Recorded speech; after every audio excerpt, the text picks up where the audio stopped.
Today is Sunday, November the 8th, and this is the video for the week that ended on Friday, November the 6th.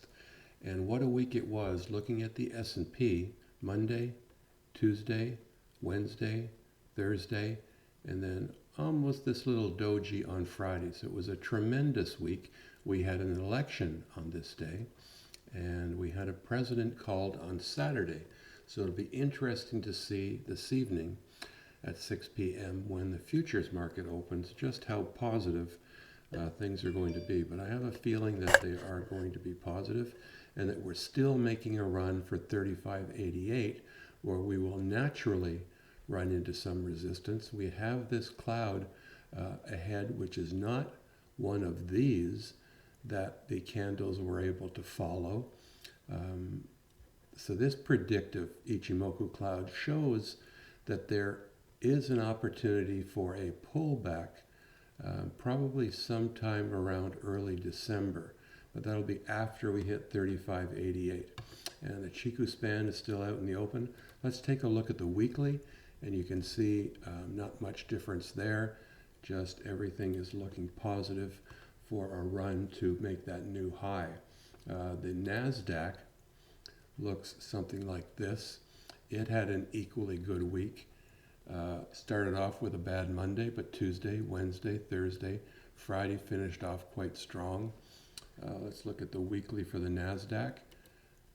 We are definitely, I would think, we should be heading, maybe not for this 178.6, but this is the highest that we've ever been able to close, what we did on Friday. So it means that we've cleared the hurdle of having to pass this previous high, which was some weeks back, maybe a few months back. Where are we here? Back in August, late August. So we've made a new closing high, and the NASDAQ is looking pretty strong as well. I just think that a Biden presidency is going to put a lot less pressure on tariffs. Questions around China. I don't think he'll be soft on China, but I don't think that he will be as indiscreet about China. Apple, this is the daily chart, came down and touched the 50 simple moving average. That's quite symbolic, and you can see that we're still getting the Chiku span support above these candles. Now there is an opportunity where the Chiku span could provide,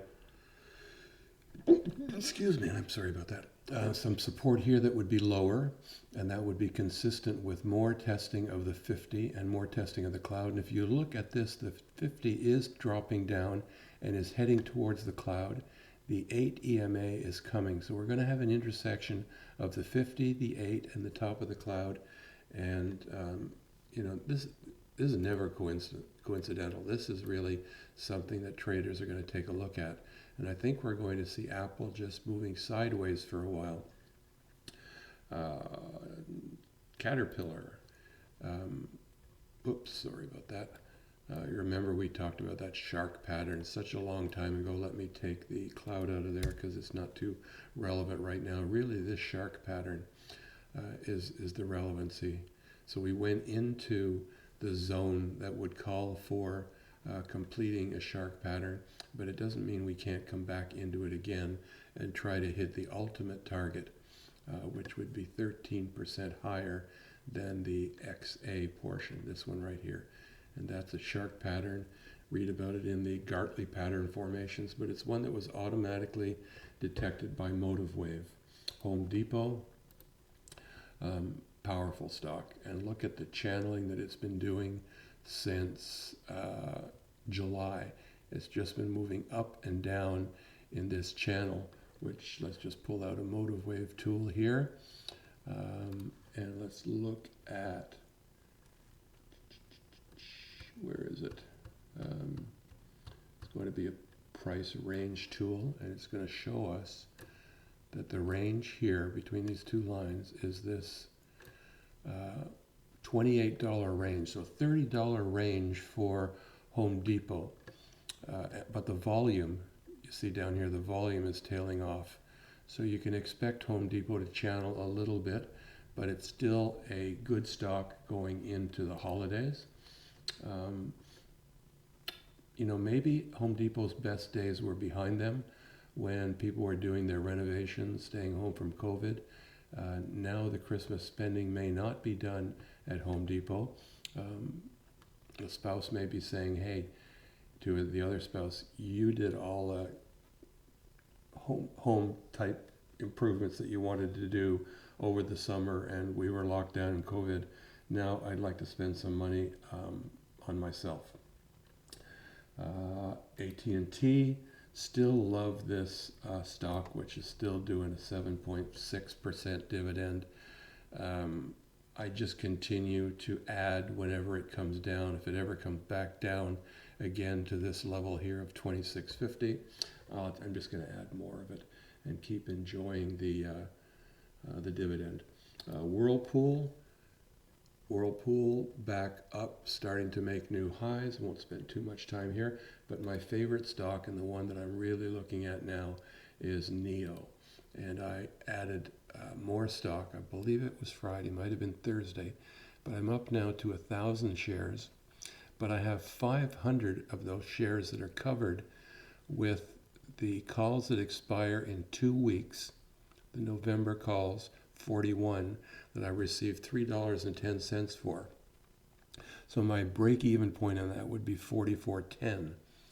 And where does 44.10 fit into the long-range scheme? Let me take the Woodies out of here.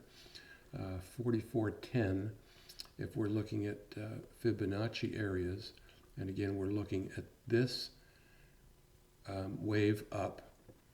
Let me hide some of these things here. There we go. We're looking at this wave up. I'm going to have to bring them back because I need to show you the Fibonacci's. And we can see that we hit this point right here, 138.2. 200% was a place where we played for a few days. And now we're slowly trying to make our way up to 46.98. So to watch that, we've moved to a slower time frame, like the 1 hour or even the 15-minute time frame, and we put in our Woodies pivots, and we just watch Woodies. I have my glasses on. Pivots daily. There we go. And we would just watch our Woodies pivots up on Monday, and we keep moving these around, and we've found that this 200% Fibonacci has been great resistance. It's right in here. It's this white one. So it was resistance back here on November the 4th. Came down to the 178.6, up to the 200. Hasn't been able to make its way to 238.2. That's a bit of a stretch. There are other Fibonacci's in here that may come into play, minor Fibonacci's, but I would prefer on a daily basis to put the pivot lines in there, the Woodies pivots.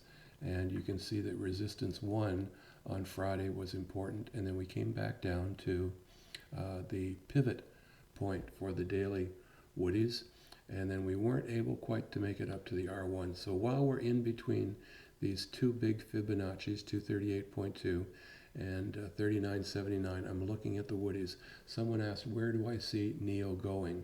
Long term, is it going to pop like a Tesla? I don't know. I'm a swing trader, meaning I will get out of this trade when I see the loss of the 200%, but I'm going to stay in it until the 238.2, which is right around $47. And if I can pick up premium from those 43 calls, great. As soon as I realize that those 43 calls are likely to be taken from me, which would be the stock in the next 5 to 7 days going over $44, then I'll just assume that they're lost and I'll add more stock. But I may also sell calls on the remaining 500, and those calls might be in the $52 area. They're more likely to be in the $47, $48 area.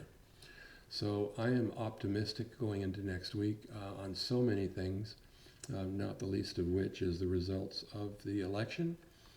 And wish you good trading next week. Keep an eye on NIO. Always keep an eye on Apple. Great stock, probably my most frequent trade for the last 3 years. And right now, I am just selling puts at levels that I feel that if Apple were to come back to, I would be glad to buy the stock at $110 with the $4 premium that I got for the put. So that would give me a cost of around $106 right down in here. I would love to own Apple right down in here, which would be right around its previous low, and that's a 61.8% Fibonacci. So I guarantee you there's going to be support there.